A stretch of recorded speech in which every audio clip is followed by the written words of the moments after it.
Kalau gitu sama nih, Ustadz sebagai seorang ayah yang sudah berpengalaman, apa yang Ustadz lakukan untuk memastikan bahwa Ustadz tidak menjadi orang tua yang toksik? Ya. Aku nggak tahu sih, kayaknya aku sudah jadi orang tua yang toksik.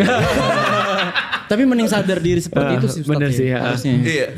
Karena gini ya, pertama aku tahu aku keras banget sama anak-anakku. Oke. Ya.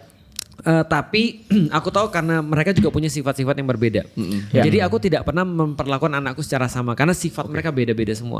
Ada anakku yang pinter banget menghindarin masalah.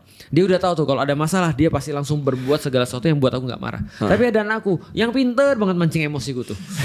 Ada banget tuh anak pinter mancing emosi tuh ada tuh. Artinya ya akhirnya satu kena marah satu enggak kan. Akhirnya dia nanya terus kemudian kenapa aku dimarahin terus yang lain enggak wilayah salahmu. Kenapa kamu Gue mudah tahu nih yang dimarahin? mana nih yang mancing dulu. Gue tahu orang yang mana nih. Iya. Tapi aku tahu sih semakin tua aku akan semakin toksik. Iya. Tapi untuk memastikan ya, setidaknya berusaha lah bukan memastikan ya. Berusaha agar aku tidak jadi toxic parent. Aku mengingat bahwa Ali bin Abu Thalib itu pernah berkata begini, besarkan anakmu untuk masa depan, bukan untuk masa kamu. Jadi jangan Bagus didik, lah gitu. Iya, jangan didik anak kamu dengan cara kamu dididik, Iya. karena kamu tidak menyiapkan mereka untuk masanya mereka. Iya. Nah aku tuh nyiapin untuk masanya mereka. Makanya tadi aku tanyakan kira-kira jadi gini, setiap manusia kan punya sistem ya. Jadi output apapun yang masuk ke lu, input apapun yang masuk ke lu, output lu sama. Lu punya pola lu.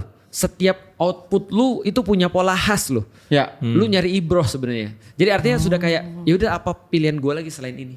Apa pilihan lagi selain ini? Nah, gimana cara mengcopy itu kepada anak-anak kita kan sebenarnya kan? Iya. Iya. Yang dia gini, oke input bisa gini, tapi aku nggak ditentukan sama input. Aku ditentukan oleh reaksiku terhadap input itu kan gitu. Oh iya. Selama ini kan lu gitu kan. Aku mau bikin sendiri. Aku mau urusanku sendiri.